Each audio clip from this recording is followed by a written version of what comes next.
Por esto yo quiero algún día ser ministro de Infraestructura de Argentina, porque estas cosas se pueden hacer. El mundo va a un cambio radical en la movilidad, en la generación de energía, el número total de ahorro. Realmente es muchísima plata, estamos hablando de miles de dólares de ahorro. Y esto va a venir a Argentina.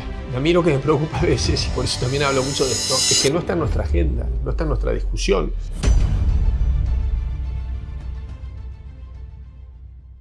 Muy buenas tardes, yo soy Walter Stopper, el CIO de Grid Capital Group, y tenemos el gran placer de tener a Guillermo Dietrich aquí con nosotros y vamos a hablar de un número de temas, un poco de futurología sobre movilidad, transporte, y queríamos arrancar porque, Guillermo, recientemente estuviste en China. Y tengo entendido que viste la tecnología que eventualmente o muy pronto va a llegar a Argentina, autos voladores, no sé, autos que estacionan automáticamente. Contanos un poco tu experiencia ahí, cómo lo ves, la aventura de cómo va a llegar a Argentina esta nueva tecnología tan avanzada que los chinos están desarrollando. Bueno, gracias Walter por la invitación, gracias a Grid. El lindo estudio acá, bastante natural, con la ciudad de Buenos Aires de fondo, no sé cuánto se ve en las cámaras. Esta es mi cuarta vez en China. La primera vez que fui en el 2014 a ver los Juegos Olímpicos de la Juventud de Nanjing. Los hicimos en el 2018, entonces fuimos a aprender. Y tengo una imagen de sentarme en un tren de alta velocidad chino que iba a 350 kilómetros por hora y emocionarme, sabiendo, no por haberlo visto, pero por gente amiga que había vivido en China las últimas décadas, de que hacía no mucho esos trenes eran peores que los argentinos. Y ahí ese viaje que lo hice con mi mujer, le dije, por esto yo quiero algún día ser ministro de Infraestructura de Argentina, porque estas cosas se pueden hacer. Y ese fue como un sueño que me movilizó. Y hago fast forward a este viaje que yo estuve en China 2014, 2016 y 2017, si no me equivoco, y ahora 2026, volví casi 10 años después. Y de vuelta me emocioné y dije, yo quiero que estas cosas pasen en Argentina, que es básicamente el cambio brutal de la movilidad, que ya está empezando a suceder, pero que lo que se viene es impresionante. Y algunas cosas que la grafican, ¿no? Una es estar, que hice un post en Instagram que tuvo bastante impacto, en el balcón de mi hotel en Shenzhen. Shenzhen está tipo del otro lado de Hong Kong, es como la Silicon Valley de Estados Unidos, la sede, los headquarters de Huawei, de BYD, un montón de otras empresas tecnológicas. Y estar a las 6 de la mañana ahí, en el balcón, ver motos pasar y escuchar los pajaritos. Todas esas motos eléctricas. Y cuando veías los autos pasar, lo mismo, cada 10 autos, 7 eran eléctricos. Vos los diferenciás obviamente por el ruido, pero también porque tienen una placa verde versus una placa azul los autos chinos. Y después ir al Salón del Automóvil de Beijing, que es una cosa impresionante, que ves múltiples marcas que no tenés ni idea que tienen productos tremendos. E ir al stand de Xpeng y ver no sé si llamarlo el primer, pero sí, de los primeros autoplataforma y el dron transportador de personas juntos, ¿no? Wow. Que creo que se llama el Aero AT. Y está ahí, y después tuve la suerte en Hong Kong juntarme con el CEO de Xpeng y que me contase que ya prevendieron 8.000, que tienen la autorización final del gobierno chino ahora este año y que ya tienen acuerdo con 200 localidades que hicieron espacios para que estos vehículos aéreos puedan funcionar. ¿Y cuántas personas pueden entrar? Pueden dos personas. Esos espacios, de hecho, tienen un nombre. 200 cities are constructing flying camps. Tienen un rango de 30 kilómetros. Son 100% autónomos o lo puedes manejar con un joystick. El auto tiene 6 cargas, entonces podés volar 30 kilómetros, volver, cargar, volar otros 30 kilómetros, cargar, y así 6 por 3, 18, 180 kilómetros. Y esto es lo que viene. Y por ahí, viste, estoy hablando mucho de estas cosas y me genera mucho entusiasmo, pero lo que planteo es, el mundo va hacia ahí. El mundo va a un cambio radical en la movilidad, en la generación de energía, que también estos super sistemas de storage de energía con baterías cambian todo lo que es la generación de energías alternativas, cambia todo lo que es la posibilidad de estos super fast chargers de 1000, 1500 kilowatts que de la red le piden un 10% y lo demás lo generan con estas baterías. Y después todo el mundo de los robots. De hecho, muchas de estas empresas se ven en los 3 niveles, porque el auto, la tecnología del auto, la tecnología del robot se cruzan claramente. Claro. Y esto va a venir a Argentina. Y a mí lo que me preocupa a veces, y por eso también hablo mucho de esto, es que no está en nuestra agenda, no está en nuestra discusión. Y termino con esto, ¿no? El otro día me preguntaron en una entrevista en el Cronista, ¿qué fue lo que más te impactó? Entonces dije, mira, te voy a traer algo muy terrenal, que es el APA, el Autonomous Parking Assistance, que tiene 3 niveles. Nivel A, que vos estás vas a estacionar, como me pasó a mí el otro día, que tardé 10 minutos para estacionar, y como está muy finito, le marcás, las cámaras del auto te muestran los espacios, marcas un espacio y el auto estaciona solo. Nivel 2, el lugar es tan finito que no puedes salir, marcas, te bajas del auto y el auto va solo, sin vos. Y el tercero, que es tremendo, y como Huawei lo vi ahí, una demo, que llegás a Paseo Alcorta, dejás el auto y el auto se va solo a buscar el parking. Y va, frena, viene un peatón.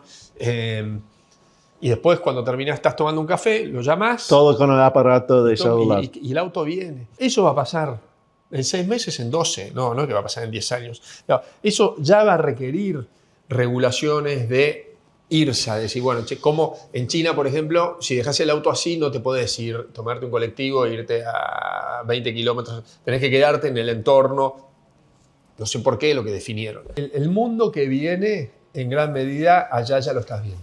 Sí, están muy adelantados en los Estados Unidos también, es que tenés Waymo y otras cuestiones, pero la más avanzada que ves en los Estados Unidos, que es un dron de piso que entrega la comida en algunas ciudades. Y Waymo, que no todos por ahí no saben, que es la empresa líder en Autonomous Car, son autos, hoy lo que tenemos acá en BYD, por ejemplo, son autos nivel 2, level 2, estos Autonomous Cars son level 4, y ya tenés muchas ciudades americanas. Uber lanza en Londres, en Tokio y en Madrid autos autónomos, robotaxis como se llaman, que están circulando hoy en la calle. Y nuevamente, eso va a venir a Buenos Aires. De hecho, yo creo que hay que impulsar de que vengan y que empiecen a hacerse esas pruebas. Hoy estos autos estas tecnologías todavía son bastante caras, pero se van a ir haciendo cada vez más económicas. Lo que tienen que traer son los motos que no hacen ruido. Eso sería fantástico. Las motos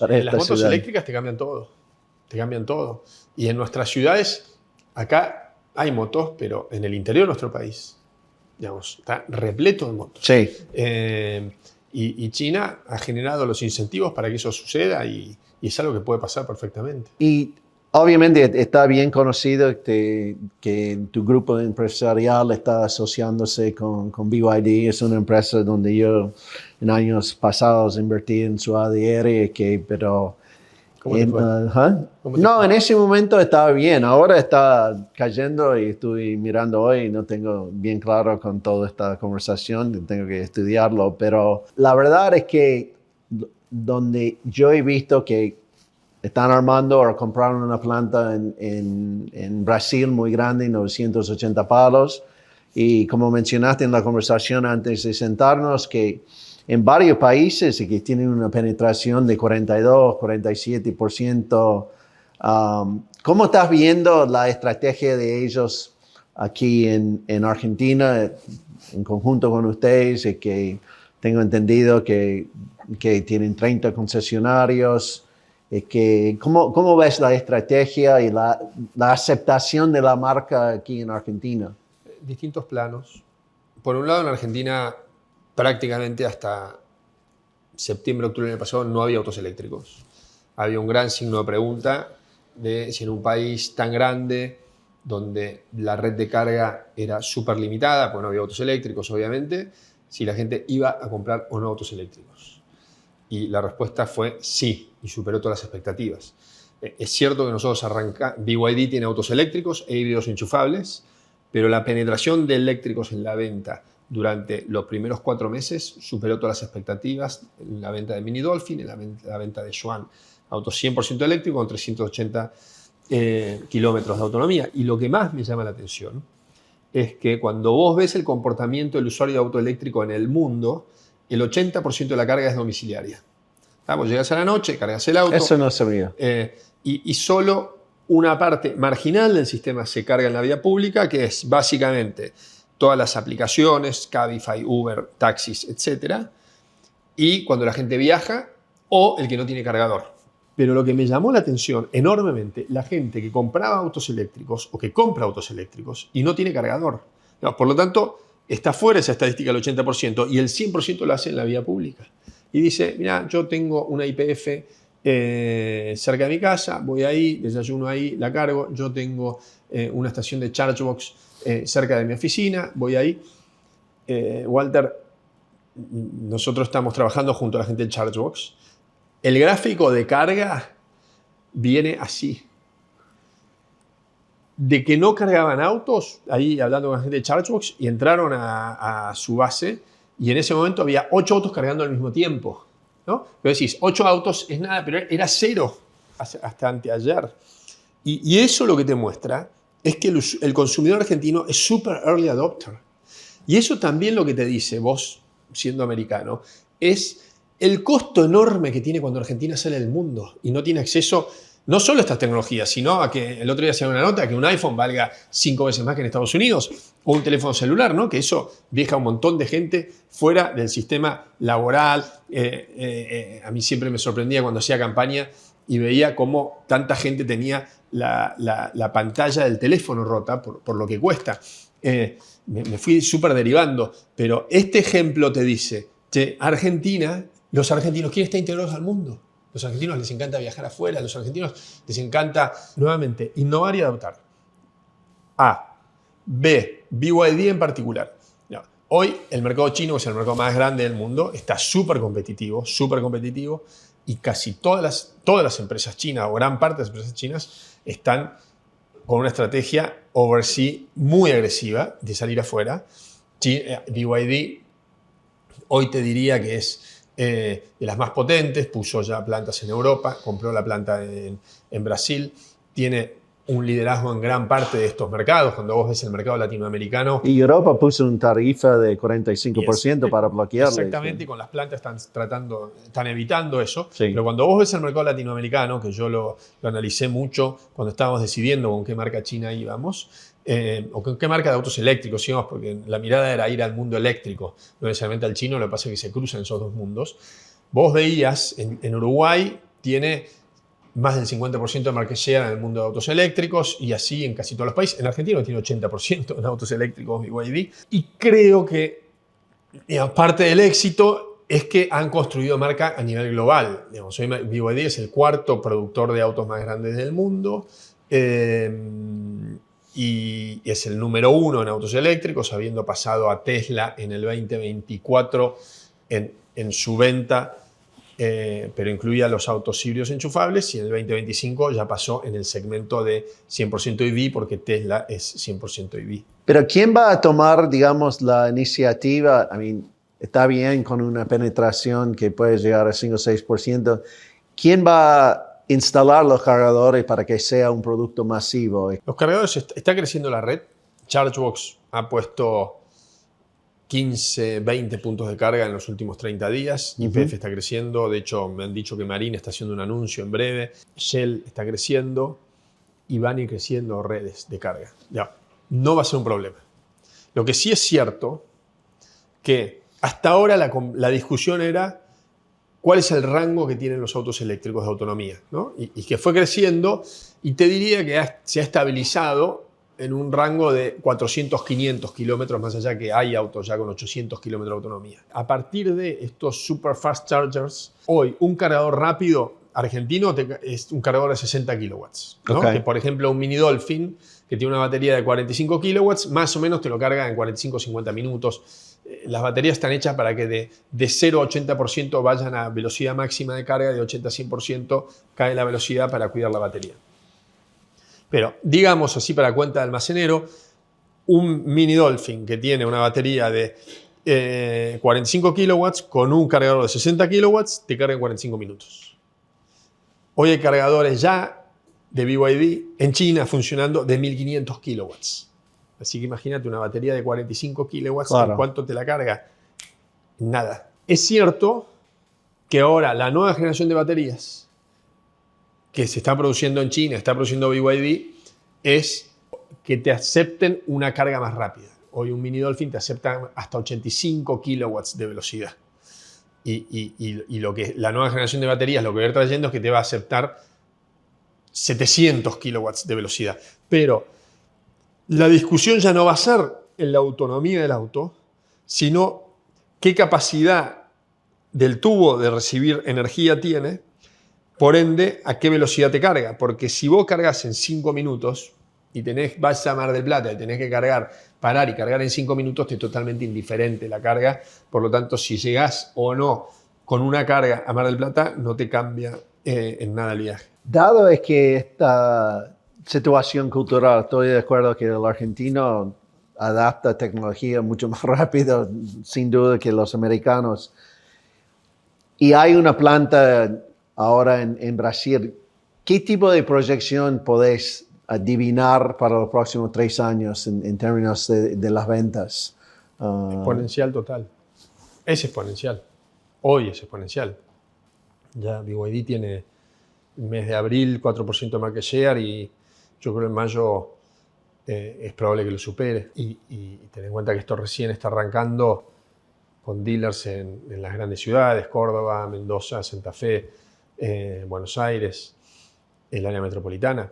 Pero la tecnología de Walter es muy disruptiva, digamos. No hay cliente que se suba a estos autos que se arrepienta. No existe.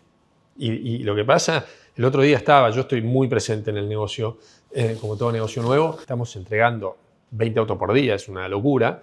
Y estaba ahí con una persona que estaba retirando, le veo cara conocida, nos saludamos y le digo, vos ya compraste, ¿no? Sí, yo fui de los primeros en comprar. Ahora le compré a mi hija que está retirando y la semana que viene retiré a mi hijo. Digamos, ya tenemos 3 autos. El otro día le vendo a un amigo, compra un Atto 2 que es un híbrido enchufable y me llama y me dice, Guillo, quiero incendiar el auto a combustión de lujo que me compré hace poco, porque este auto que vale $30.000 tiene mucho más que ese auto. No voy a decir la marca porque no quiero sonar ofensivo ni mucho menos. Y me llama y me dice, bueno, quiero sumar un auto 100% eléctrico ahora. Le digo, mira, tenemos un demo que estamos sacando a la venta, pum, pum, pum, pum. Lo compró y ya tiene 2 autos eléctricos, ya tiene 2 cargadores en su casa. ¿Viste? Tenés mucha gente que vive en el conurbano, que tienen familia grande, que por ahí tienen 2, 3, en algunos casos 4 autos. Claro. Y todos ellos están incorporando 1 o 2 autos eléctricos.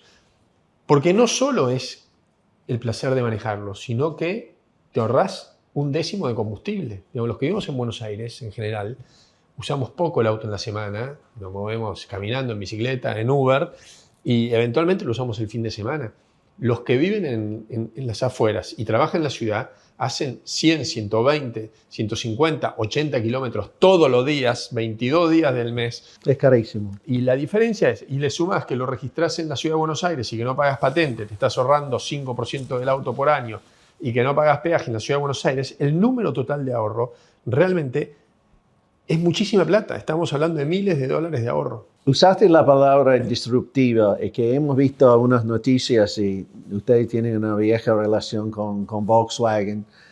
¿Cómo está la arquitectura de precios de autos hoy en día en Argentina? Los eléctricos, ¿dónde están ubicando? Y tengo entendido que obviamente la apertura del mercado que el gobierno de Milei ha hecho, los peronistas están llorando que van a destruir el aparato productivo de automóvil. ¿Cómo encajan los autos eléctricos en esta arquitectura de precios y dónde ves eso yendo? Es que ¿cuán affordable son los autos? Súper affordable. Vos dijiste algo. Los peronistas están llorando por no destruir la industria.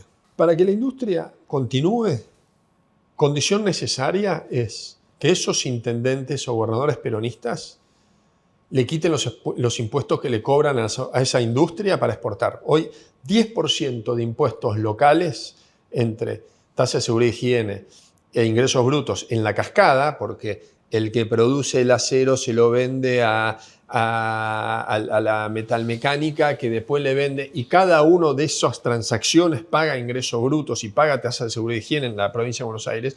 Eso conforma un 10% de costo que tiene una empresa automotriz que fabrica en Argentina, que si importa el auto, ese 10%, en vez de ser 10%, importa 3% porque no tiene la cadena, ¿no? Primer punto.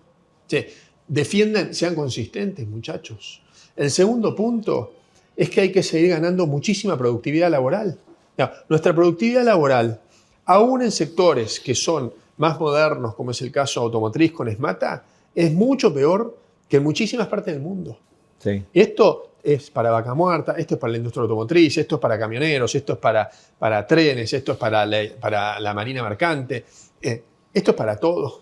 Entonces, queremos producir en Argentina en un mundo donde claramente la producción industrial va cayendo en general en todas partes del mundo por la automatización, por la especialización, por las razones que sean, y crece cada vez más la industria de servicios. No lloremos más, hagamos. Y hagamos tiene dos caras que nosotros controlamos. La parte impositiva, que el gobierno está haciendo sus deberes y muchas provincias y municipios no. Y la parte de la productividad sindical. Ese es el gran desafío que tenemos como Argentina. Sí, y hay historias como Australia en los 80s, 90 era un gran productor de autos y terminó importando y reemplazando por otras industrias. Entonces, yo estoy de acuerdo que Toyota Hilux es una empresa world class y puede exportar y todo eso, y quizás los chinos van a comer el plato de ellos primero porque los chinos tienen escala, exacto, tienen tecnología. Nosotros tenemos un mercado muy grande que es Mercosur, cosa que Australia era distinto a eso, un país con menos habitantes aún que Argentina, y hay incentivos como para producir en la región. De hecho, BYD va a producir en la región y creo que va a generar muchísimas buenas prácticas. Ford anunció que va a producir una Ranger híbrida enchufable, Volkswagen lo mismo. Digamos, me parece que este proceso de competencia va a hacer que todo mejore, que haya más alternativas para el consumidor y que cada vez los productos sean más competitivos. Pero muchas veces los argentinos nos quejamos y no hacemos. Y acá, ¿queremos industria? Bueno, alineémonos absolutamente todo, no es solo el RIGI, alineémonos todos los niveles de gobierno, que son municipal, provincial y nacional, en general los incentivos para que en lo que podamos ser competitivos, que no va a ser todo, claramente, porque es ridículo ser competitivo en todos, tengamos los incentivos correctos para poder competir con este mundo que está cada vez más desafiante. Vamos a girar un poco, porque yo también soy fanático de que con este, digamos, programa económico, si no hay un boom de productividad que tuvimos en Argentina en los primeros 4 años de convertibilidad, una de las quejas que hay, obviamente, que Milei borró toda la obra pública. Obviamente tenía una emergencia, tenía que llegar a un superávit fiscal. ¿Cuál es tu visión de las necesidades en todo lo que sea transporte y movilidad? ¿Qué formato de financiación, cuáles son las prioridades que deberían tener si hay una segunda administración de Milei o inclusive en estos 2 años antes de elecciones? ¿Dónde pondrías el énfasis de tenemos que arrancar ya porque no podemos vivir sin ninguna inversión en rutas, en todo lo que implica la cadena exportador? Si vos me decís que es todo lo mismo en cuanto a la capacidad de financiamiento, te digo, prioridad número 1, acceso a los puertos. Los puertos del complejo Rosafé, puerto de Bahía Blanca, especialmente, eventualmente el puerto de Quequén. Te diría que esa es la prioridad número 1. Prioridad número 2 es las rutas troncales, ¿no? La ruta 3, la ruta 33 en Santa Fe, la ruta 34, digamos, ahí se puede hacer un ranking. Te diría que la ruta 3, prioridad número 1, la ruta 5 en la provincia de Buenos Aires también, la parte que falta de la ruta 7. Una prioridad que no requiere inversión es ordenar el tema de la hidrovía, que el gobierno ahí está está pasando una oportunidad de tremenda baja de costos, digamos, con mayor competencia hay mayor baja de costos. Ese 13.8 no es suficiente, la tarifa. Era 3.06 hasta septiembre de 2024. Hoy ese 3.8 es 24% mayor al precio que nosotros creíamos que podía ser menor. Digamos. Ok, eso no sabía. El 3.06 era el precio que se pagaba. El gobierno lo aumentó en septiembre del 2024 a 4.30 y ahora lo baja la licitación a 3.80 porque había un precio mínimo, lo que es 25% superior al 3.06, que es lo que se paga por tonelada transportada. Pero en el proyecto de licitación nuestra creíamos que pareciera ser que no se va a validar, que el 3.06 podía bajar a 2.75. Por lo tanto, el diferencial eventual es de 3.80 dividido 2.75. ¿Y eso se justifica porque tienen que invertir tanta plata en dragado, en la Paraná y todo eso? 40% más. No, porque esos valores es a mismo nivel de profundidad. Okay. Después, cuando aumenta la profundidad, van aumentando los... Estamos comparando valores a mismo nivel de profundidad. Después todo el mundo de trenes de carga, pero ya cuando vas al mundo de trenes de carga, hay ramales y sectores que son privatizables y financiables con fondos privados. Tenés mucha inversión que puede hacer también en los entornos, las mineras o las provincias con las regalías mineras. Mucha inversión de ruta que claramente se puede hacer con modelos de PPP, en las cuales claramente hay que ser sofisticado y vos sabés que el mundo financia así la infraestructura. Ya, toda esta infraestructura que vemos en Uruguay, de rutas que han hecho impresionantes, sí, todo eso fue PPP. El tren de carga, las inversiones de trenes de carga que están haciendo en Brasil, tremendas de billions, y en Uruguay, gran parte son con inversión privada. En algún caso hay un inicio de inversión pública para cierta infraestructura base que después sobre eso va la inversión privada. Ya, hoy cada vez más, y Argentina, ya, lo que es el tren de Vaca Muerta entre Bahía Blanca y Añelo, ese tren es súper financiable por el sector privado. Lo que eso sí requiere es un gobierno nacional... Primero tiene que hacer la ruta, sí. Sí, no, porque la realidad es que por mucha ruta que hagas, esa ruta colapsa en algún momento. Claro. Sumado a un montón de cosas con la ruta 22, que no se hizo por la barda, se hizo por abajo, por lo tanto tenés un tema de convivencia con las ciudades que es súper compleja. Pero al punto al que voy es que ahí, y es donde yo creo que el gobierno a veces le falta algún ojo, es que mucho tren de vaca muerta. El articulador, no el financiador, el articulador de eso tiene que ser el gobierno, porque vos tenés que meter a la provincia de Buenos Aires, a la provincia de Río Negro, a la provincia de Neuquén, tenés que poner a todas las municipalidades, tenés que poner a Chipoleti, a Añelo, a Bahía Blanca, etcétera, etcétera. Tenés que poner a las empresas petroleras, tenés que poner a los proveedores de insumos, porque gran parte de eso va a ser para la arena, y tenés que poner a las eventuales transportadoras, operadoras ferroviarias. Todo eso lo tenés que meter en una mesa. De hecho, nosotros lo hicimos, lo pusimos, y en ese momento la cantidad de arena que tenía que ser transportada, que era como una precompra de arena, tiene un nombre técnico que no me lo acuerdo ahora, no daban los volúmenes para financiar esa obra. Para pagar todo, sí. Que era, si no me equivoco, el número que tengo en la cabeza, $700 millones. Hoy, todo eso cambió radicalmente. También es cierto que cambió tecnología y que hay arenas de cercanía que pueden ser viables, pero el punto es que todo eso hay que consolidarlo, trabajarlo, ponerlo en una mesa, ver la viabilidad y si es viable, lanzarlo. Ya, como eso hay un montón de proyectos en Argentina. Sí, es interesante. Estuve en Neuquén recién y Figueroa está con un plan de anticipar regalías para finalmente construir la circunvalación alrededor de Añelo. Estuvimos en San Juan, donde sí, es que estas minas de Vicuña, McEwen, es que van a requerir un montón de inversión, pero yo creo que los multinacionales están dispuestos a poner la plata. Y después otro tema que no menor son los pasos fronterizos, especialmente con Chile. Vos tenés el paso Cristo Redentor. Nosotros dejamos, Walter, en 2019, el proyecto totalmente consensuado con Chile. La financiación del BID de $750 millones para duplicar el Cristo Redentor en el viejo túnel ferroviario, y el gobierno de Alberto Fernández con Catopodis tiró a la basura ese proyecto y no avanzó. Esas son las cosas que te matan, ¿no? Porque es mirada tan corta, decir, che, como esto lo desarrolló todo el gobierno de Macri, de Cambiemos, nosotros no vamos a avanzar, y hoy seguís teniendo colas gigantes de camiones, de autos que van o que vienen, los autos particulares según el tipo de cambio, algunas veces vienen más, van aquellos. Tenés problemas en la ruta, parte de este financiamiento mejoraba enormemente las condiciones de la ruta que sube al Cristo Redentor. Pero bueno, digamos, es cierto que el gobierno de Milei tuvo 2 años, estos primeros 2 años y pico, donde la prioridad era la macro, donde ahí estaba puesto todo el foco.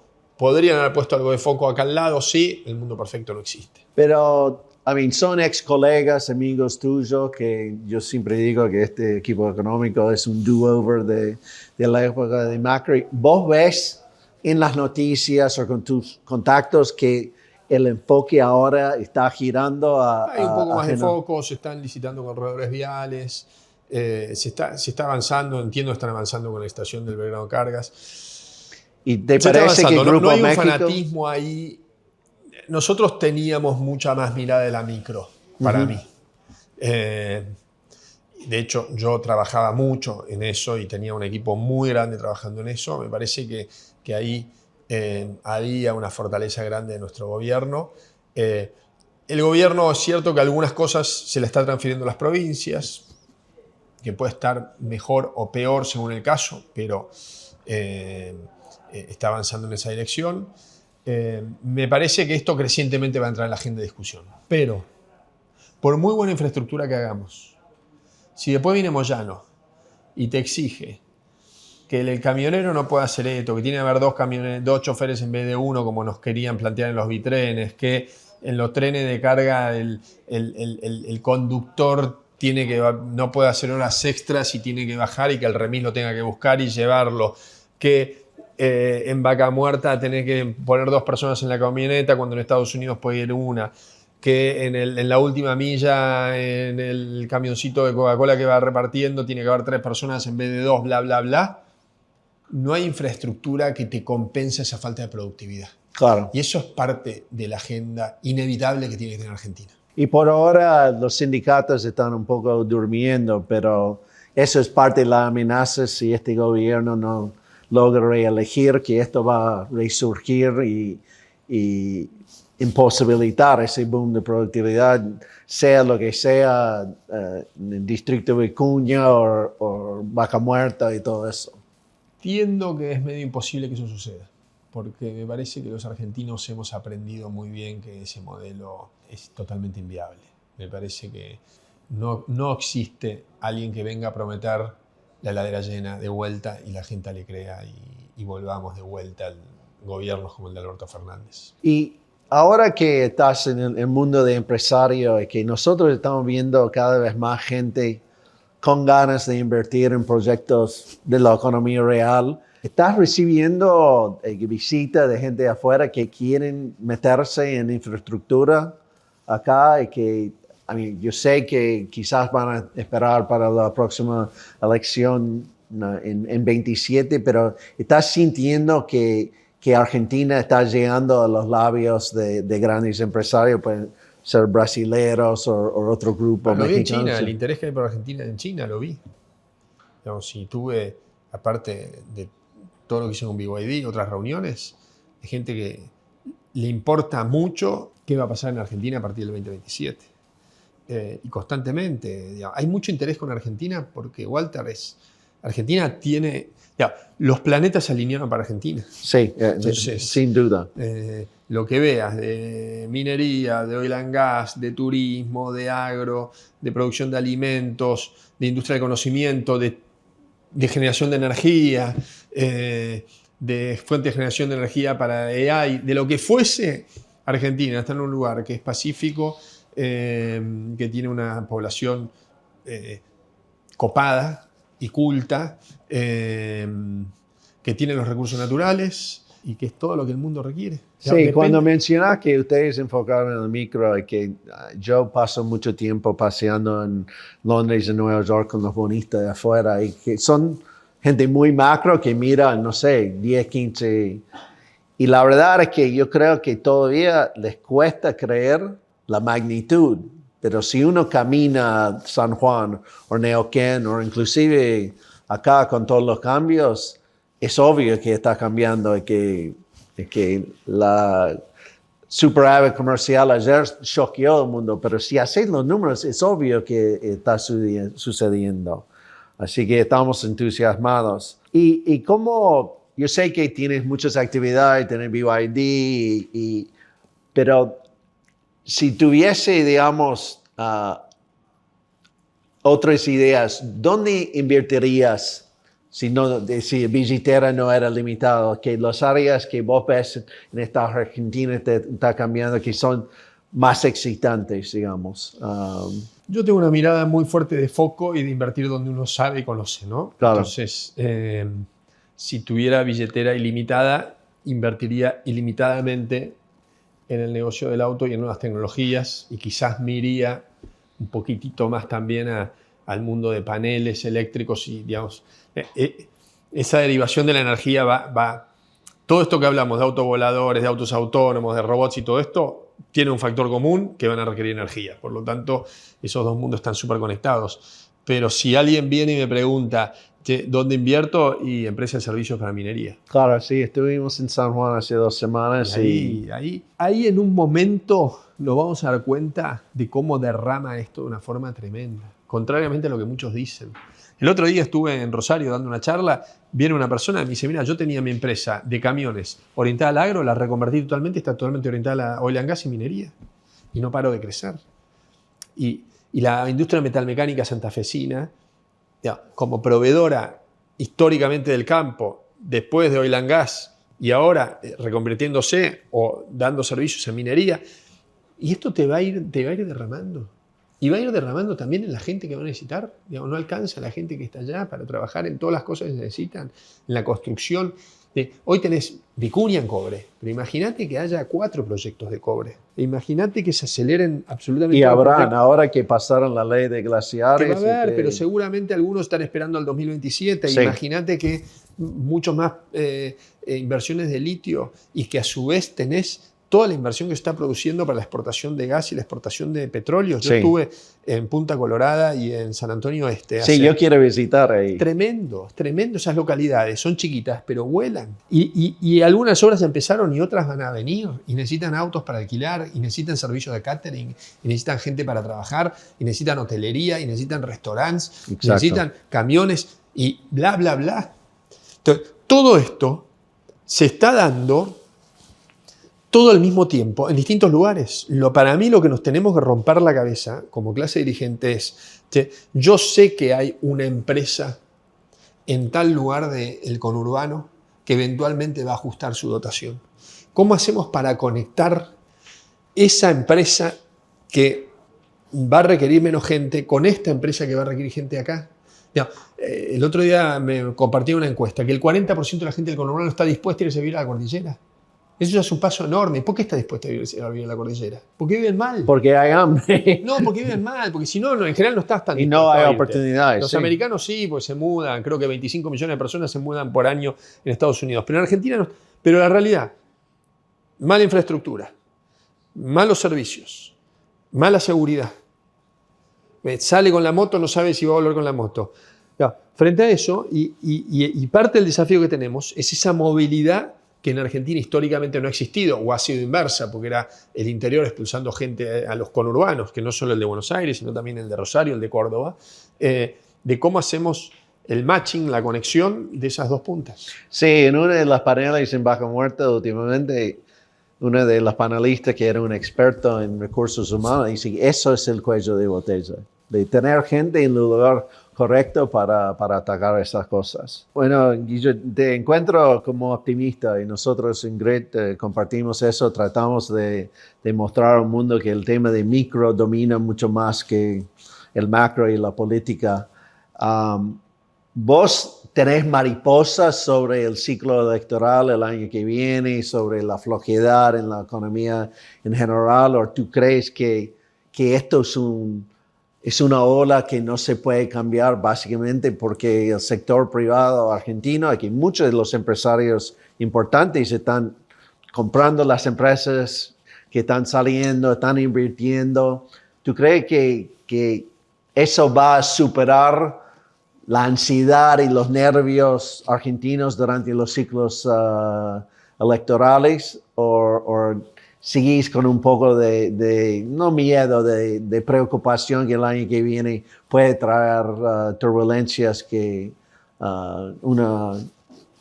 un problema que puede detener este tren? Yo confío mucho en el aprendizaje que ha tenido la sociedad argentina y me parece tendiendo imposible que volvamos al populismo de destrucción fiscal. Más allá de los empresarios que hayan invertido más, menos, lo que siento como una garantía es que es cierto que hay gente descontenta, pero en general, en esa mirada, hoy a la mañana bueno, me agarró antojo pasando por una panadería y me compré 2 medialunas, atentando contra mi régimen. Y la señora de la cajera me dice, ¿vos sos Dietrich? Sí, el ex ministro de Transporte, sí. ¿Y cuándo volvés? Estaba enojada con la situación actual, pero su enojo lo canalizaba en nosotros, no en Kicillof. Entonces, me parece que eso es muy profundo. Y yo creo que después de todo lo que sufrimos y lo que aprendimos, el populismo no vuelve a Argentina. ¿Qué va a pasar en el 2027? Es difícil predecirlo, pero desde el punto de vista del rumbo no me preocupa, pero sí creo que la clase dirigente tenemos una responsabilidad en no boicotearnos y no cascotearnos a nosotros mismos, porque esto no es una cuestión del gobierno de Milei, esto es una cuestión de Argentina, de mantener este rumbo, y este rumbo sabemos que salir del populismo es muy duro, que inevitablemente hay un porcentaje de la sociedad que pasar de un modelo a otro sufre, digamos, hay gente que está exultante y le va muy bien, y si estuviste en San Juan, Catamarca, Salta, Añelo, Neuquén, Punta Colorado, San Antonio Este, lo ves hablando con la gente, y lamentablemente hay gente que esta transición le impacta muchísimo. Entonces hay que reconocer eso, porque salir de estas políticas, lo estamos viendo en Bolivia ahora, lo que significa, es súper complejo, y me parece que la clase dirigente tenemos una responsabilidad enorme en eso.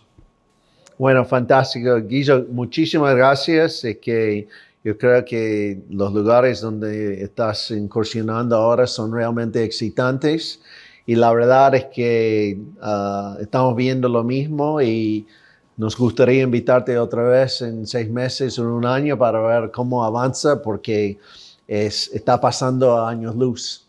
Pero muchísimas gracias por invertir el tiempo con nosotros. Placer enorme, gracias, linda charla.